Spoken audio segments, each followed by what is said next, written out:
그리스도의 향기라는 이 표현은 15절에 굉장히 유명한 구절이에요. 그래서 많은 사람들이 스스로에게 묻기도 해요. 나에게는 그리스도의 향기가 있는가?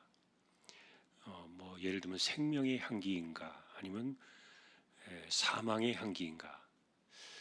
뭐 그것에 대한 우리가 스스로 질문을 던지기도 하고 이 구절을 보면서 우리가 그렇게 생각을 하기도 해요. 자, 그런데 이제 바울이 왜 그런 이야기들을 했는가? 오늘 좀 우리가 그 생각을 좀 따져볼 필요가 있는데, 이분이 이 이야기를 하기 전에 고린도후서 2장에는 두 개의 사건이 나와요.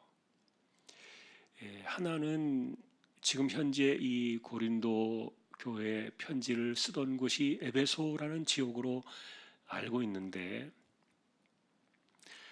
그런데 고린도는 그리스 땅이죠. 유럽이고, 그리고 이제 현재 에베소는 터키, 소아시아 지역에 있는 땅이니까 사실 멀어요. 거기를 가려고 하면. 그래서 이제 편지를 쓰면서 그 내용들을 서로 주고받고 하는데, 이 앞부분에는 고린도전서에서 우리가 지나왔던 내용입니다만 징계를 했던 사람이 있어요. 바울이 공동체를 통해서 징계를 하고 처벌을 했던 사람이 있어요. 그런데 이제 그 사람을 용서해 줄 때가 되었다, 그 이야기를 합니다.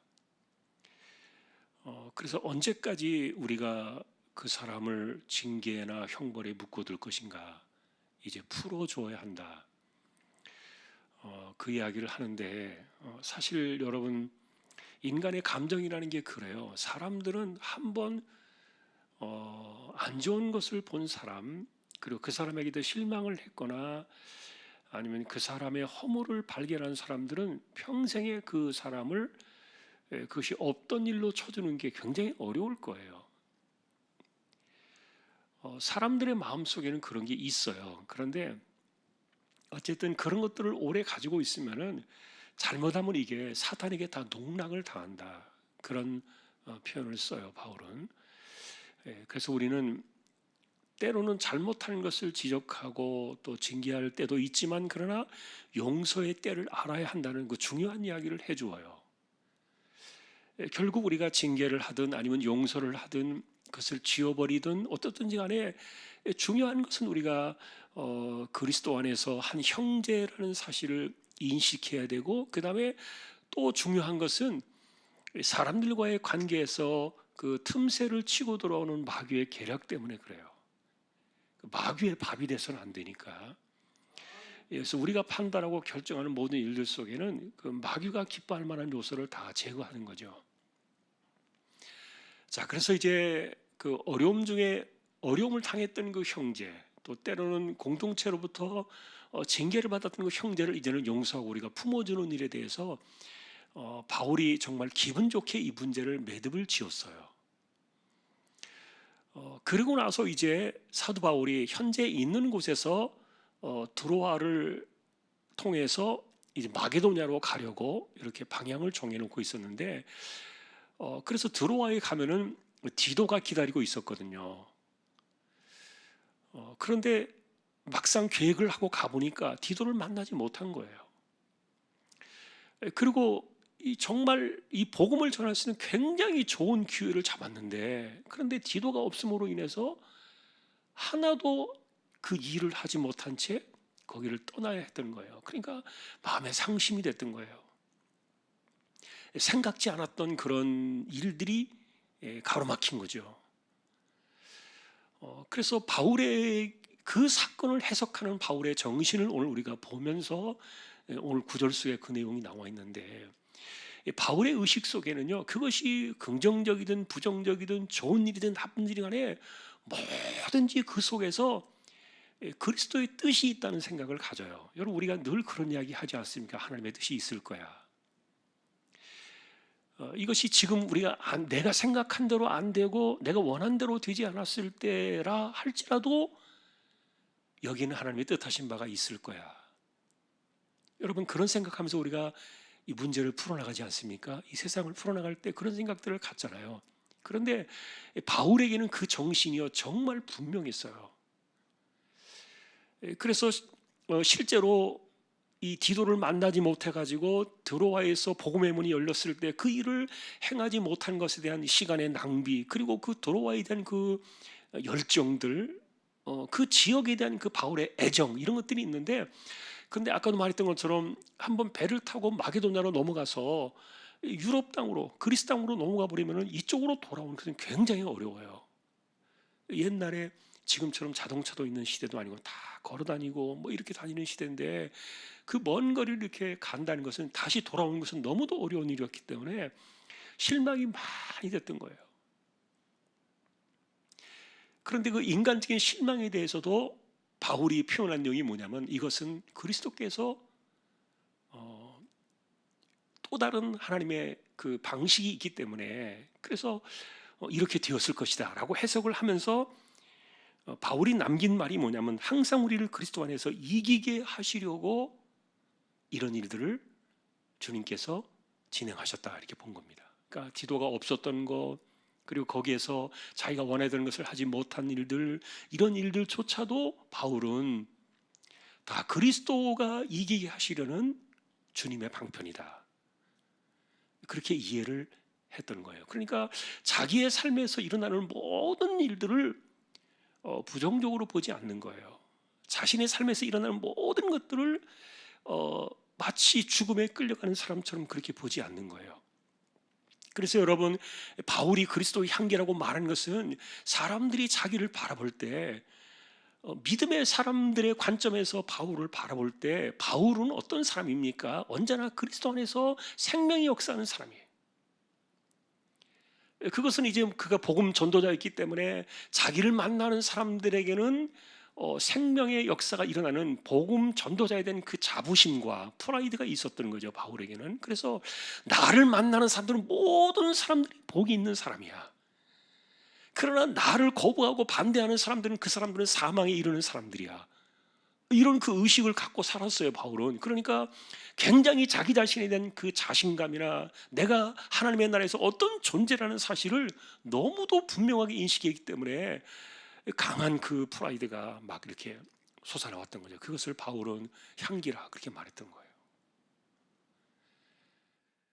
그러니까 정말 그런 그 하나님의 나라에서 그리스도의 이 복음을 전하는, 하나님 말씀을 전하는 자로서의, 누구든지 자기를 만나는 자들이 얼마나 복이 있는 사람들인가를, 그것을 이게 그의 자부심 속에서 이것이 막 뿜어 나왔던 거예요, 바울을 보면은.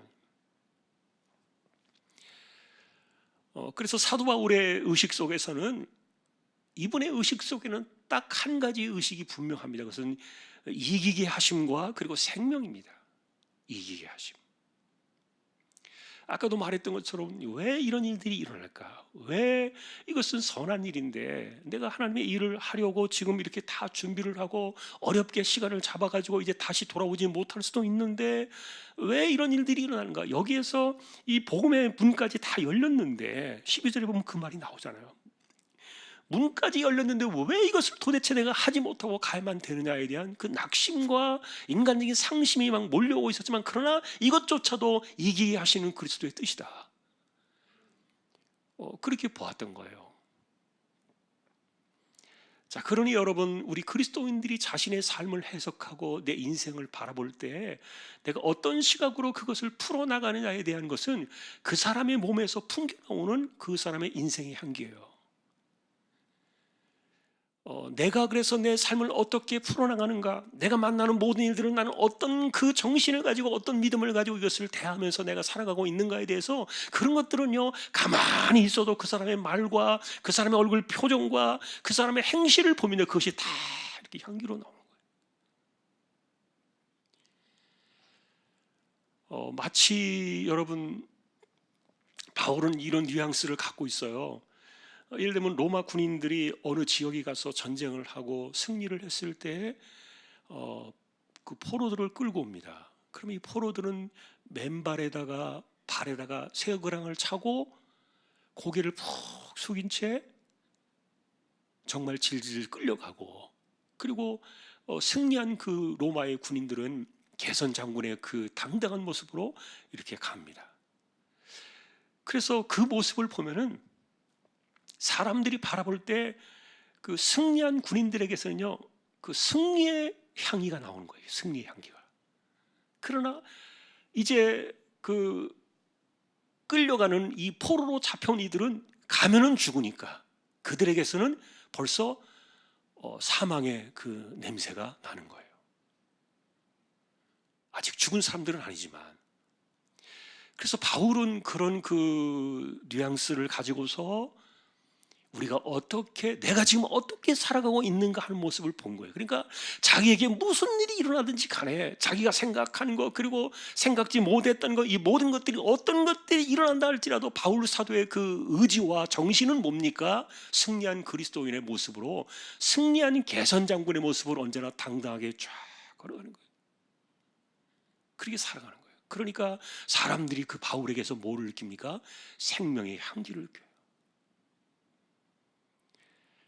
그런데 그렇지 않은 어떤 누군가들의 모습을 바라보면요, 이 사람들은 마치 죽음에 끌려가는 사람들처럼, 진짜 이 포로들은 죽음에 끌려가는 거예요. 얼마 안 있으면 이제 끌려가서 도성에 들어가면은 백성들의 농락거리가 되어가지고 거기에서 죽기도 하고 또 짐승들에게 찢겨 잡혀 먹히기도 하고 뭐 이렇게 되니까요.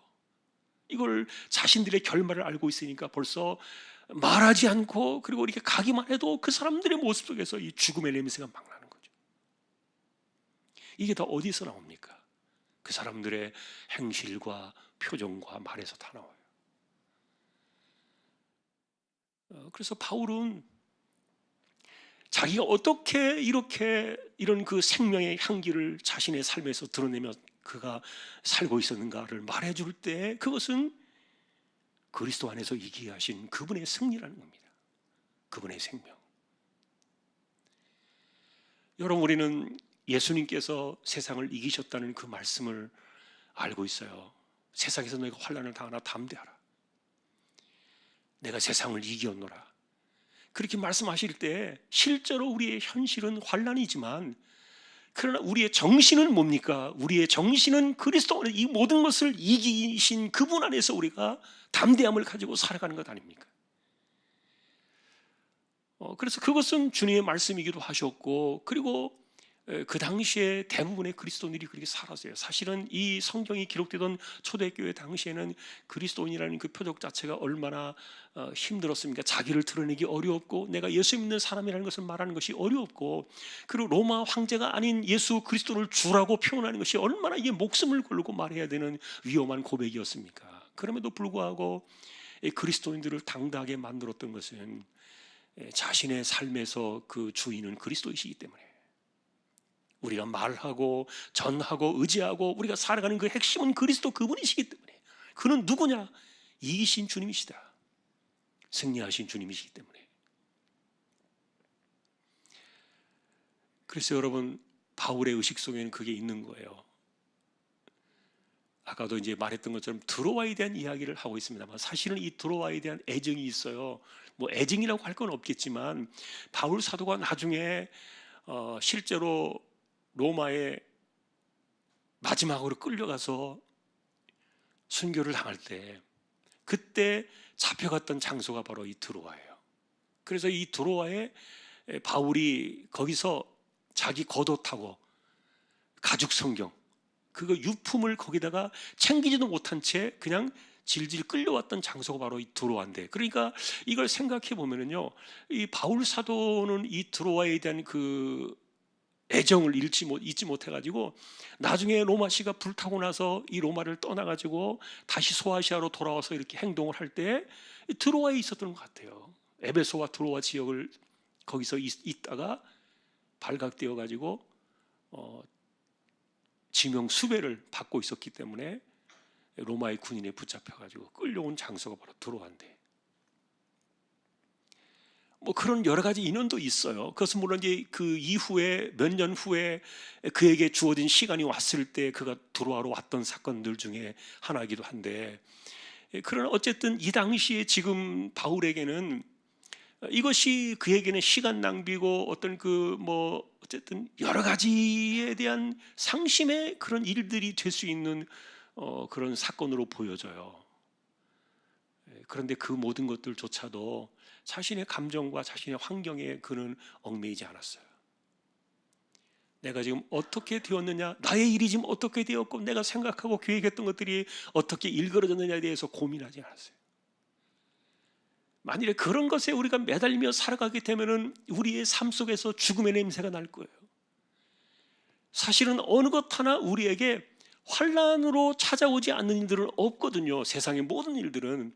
세상에 너희가 환난을 당하나 그랬으니까 그것은 우리가 겪으며 살아가야 되는 필연적인 일들이에요. 어느 누구도 피할 수 없는 일들이에요. 그런데 그런 속에서 우리가 사망으로 끌려가는 자처럼 이 죽음의 냄새를 우리가 풍기며 살아가는 사람들이 아니라 생명의 향기를 내는 그 이긴 자의 모습으로 걸어가는, 이기게 하시는 그리스도의 그 모습으로 살아가는, 이것이 바울 사도에게서는 내가 자부할 수 있는 내 인생에서 풍겨나오는 그리스도의 향기다. 오늘 우리가 그 이야기를 보고 있는 겁니다. 그러니 그리스도인들은 우리가 그리스도 안에서 내 삶을 만들어 나가는 방식들을 고민해야 돼요. 나의 정체성, 나의 모습, 그리고 내 얼굴 표정, 나의 말, 그리고 내 인생 속에서 흘러나오는 이런 그 인생의 향기, 이런 것들이 무엇이 되어가느냐. 그리스도가 이 모든 것의 주체가 되으셔야지. 그리스도가 빠져버린 인간의 것으로만 채워지게 되면 그것은 반드시 사망에 이르는 냄새로 아마 전락하고 말 거예요. 자, 오늘 우리는 그래서 항상 우리를 그리스도 안에서 이기게 하시는 이분, 그래서 그 정신으로 인해서 그리스도를 아는 냄새를 나타내신다 그랬어요. 항상 우리를 그리스도 안에서 이기게 하신다. 여러분, 이런 개념들을 우리는 구체적으로 이렇게 따지면서 그럴 필요가 없어요. 그냥 대체적으로 이렇게 큰 덩어리 속에서 살아가면 돼요. 큰 덩어리와 큰 목표와 큰 방향이야. 이것이 세부적으로 어떤 것인가, 빛을 갚고 어디가 다쳤을 때 이거 고침을 만다니 이런 그 세부적인 그런 사항들이 아니라 큰 목표를 말하는 거예요. 이것은 거부할 수 없는 거대한 물결이에요. 나를 언제나 이기게 하시는 그리스도, 그분을 아는 냄새가 있다. 이것이 그리스도의 향기요 생명의 냄새다. 그래서 거대한 틀 안에서 보는 거예요.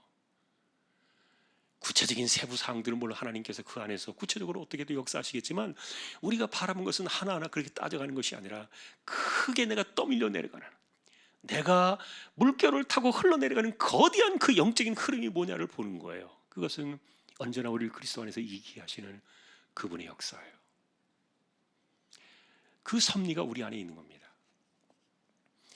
오늘도 우리가 그래서 오늘도 우리가 새벽에 제가 그 민수기를 묵상을 하면서 광야 백성들이 그 가데스 바네아에서 다시 광야로 돌아오게 되면서 38년의 세월을 잃어버리잖아요.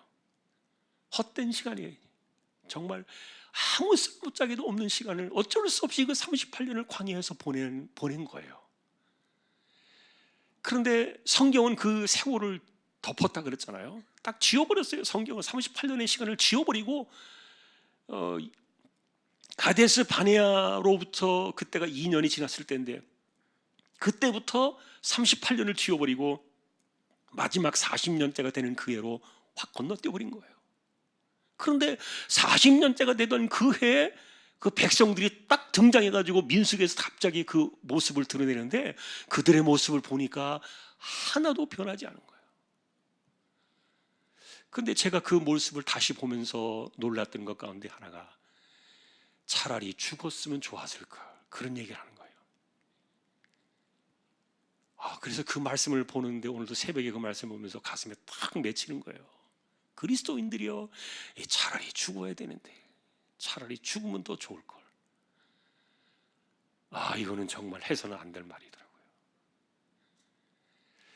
그러니까 뭐 어떤 이유를 떠나서라도요, 우리는 그렇게 말하면 안 돼요. 그러니까 우리가 예를 들어서 세월이 흐르고 또 때가 되었을 때 하나님께서 인생을 거두어 가시는 것은 자연적인 섭리지만, 그러나 하나님 앞에 내가 죽고 싶다, 차라리 죽었어야 되는데 우리가 이렇게 살아가고 이 꼴이 뭐냐, 예를 들어서 이런 식으로 말하는 게 광야 40년 동안 잃어버린 세월을 살아오던 백성들의 그 모습 그대로였던 거예요. 그리고 결국 그 모습 때문에 40년이 되던 그 해에 모세마저 그냥 분노하게 만들어가지고 참다 못하더니 모세가 분노해가지고 반석을 내리치는 바람에 가나안 땅을 눈앞에 두고 못 들어갔잖아요. 이렇게 나쁜 놈들이 어딨냐고요. 그 세월 자기들만 망한 게 아니에요. 끝까지 그 죽음의 냄새를 풍기면서 살아온 거예요. 그러니 모세는요, 살리려고 아둥바둥대면서 그 사람들을 데리고 참으면서 가나안까지 이끌어온 건데, 그런데 이 사람들의 마음속에 원망의 이 사건이 지워지지 않으니까 끊임없이 그들이 했던 말이 그거였던 거예요. 누가 죽을 때 나도 차라리 죽었어야 되는데. 이게 가시돋친 말이에요. 이런 말들을 들을 때 모세가 폭발하고 말았던 거예요. 인생의 모든 노력들을 허물어버리고, 그리고 하나님께서 광야 40년을 지나가지고 가나안 땅으로 들어가게 하시는 하나님의 그 출애굽에 대한 거대한 역사를 짓밟아버리는 거예요. 여러분, 그래서 우리가 이런 말씀들을 보면서 그리스도인들의 삶의 방식은 생명의 역사예요. 이것은 거대한 흐름의 역사입니다. 자, 오늘도 우리는 그래서 이 말씀을 한 번 더 기억하면서요, 항상 우리를 그리스도 안에서 이기게 하시고, 그리고 우리로 말미암아 각처에서 그리스도를 아는 냄새를 나타내신 하나님께 감사하노라. 사람들이 나를 바라볼 때 내 안에서 느껴지는 그리스도의 냄새는 뭐냐? 저 사람은 맨날 죽음에 끌려다니고 있는 사람이다. 사망의 냄새가 날 수도 있어요. 그러나 그 사람에게서는 언제나 그리스도의 향기가 있어요. 생명이 일어나. 가는 곳마다 승리의 모습으로 가는 거예요. 개선장군의 모습으로. 아까 제가 말했던 것처럼 그 포로들을 끌고 가던 그 모습을, 뉘앙스를 여기서 풍기면서 이야기하고 있다 그랬잖아요. 똑같은 거예요. 자, 오늘도 우리는 그래서 우리가 같은 그리스도를 믿고 있어요. 우리는 같은 그리스도인으로서 같은 복음을 받고 같은 하나님을 믿고 같은 그 승리하신 그리스도 안에서 우리는 살아가는 똑같은 백성들이에요. 그래서 우리의 삶의 정신을 지탱하고 우리를 만들어가는, 내 삶에서 나오는 그 향이 뭔가? 생명인가 사망인가? 그래서 내 삶을 이기게 하시는가, 아니면 내 삶을 끊임없이 실패하게 만들고, 끊임없이 하나님은 나를 좌절하게 만들고, 끊임없이 나를 절망하게 만드시는가? 아니면 이 환난 가운데서도 끊임없이 나를 하여금 이기게 하시고 또 이것을 승리하게 하시는가? 그래서 내 마음속에는 이 승리자의 모습으로 내가 살아가기 때문에 내 자신에 대한 이 프라이드와 자신감이 넘쳐나고 있는가? 이건 자기 자신에 대한 엄청난 프라이드예요. 나는 이런 사람이다. 자기 인식에 대한 그 분명한 역사, 그런 것들이 이렇게 나타났는데 그것을 냄새라 이렇게 표현을 했던 것, 오늘도 우리가 한번 다시 기억하면서 우리의 삶의 신앙의 정신은 세상을 이기신 그리스도, 그분이 내 삶의 주인이시라는 사실을 우리가 오늘도 잊지 않고 그분 안에서 이 생명의 향기를 드러내며 살아가는 저와 여러분들이 될 수 있기를 주님의 이름으로 축복합니다. 우리 기도로 나아가겠습니다. 우리의 삶의 역사하시는 주님께 찬양을 드립니다. 그리고 또 그분의 생명의 역사가 우리 안에서 함께하기를 소망합니다. 함께 기도하실 때 특별히 우리 지금 수련회 중인 청소년부 내일까지 수련회 위해서 기도해 주시고요. 또 내일과 모레에는 영화 유치부가 성경학교가 진행이 됩니다. 이 모든 일들 속에서 하나님의 역사하심이 함께하도록 기도해 주시고요. 그리고 또 우리가 언제나 승리하는, 그리스도 안에서 이기게 하시는 그 역사, 이걸 우리가 오늘도 바라보면서 나아가는 우리 교회가 되기를, 우리 모두가 되기를 또 소망하면서 함께 우리 한 15분 정도 통성으로 기도로 나아가겠습니다. 기도하십시다.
항상 우리를 그리스도 안에서 이기게 하시는 하나님을 찬양합니다. 오늘도 우리에게 생명의 주로 찾아오시는 우리 주님 예수 그리스도의 은혜와 하나님 아버지의 사랑과 성령님의 감화 감동, 위로, 인도, 교통, 충만하심이 이 땅을 살아가며 그리스도의 생명의 향기로 인생을 채워나가며 승리하기를 원하는 우리 모든 심령들, 조항의 가족들 위해 이제로부터 영원까지 항상 함께 있을지어다. 아멘.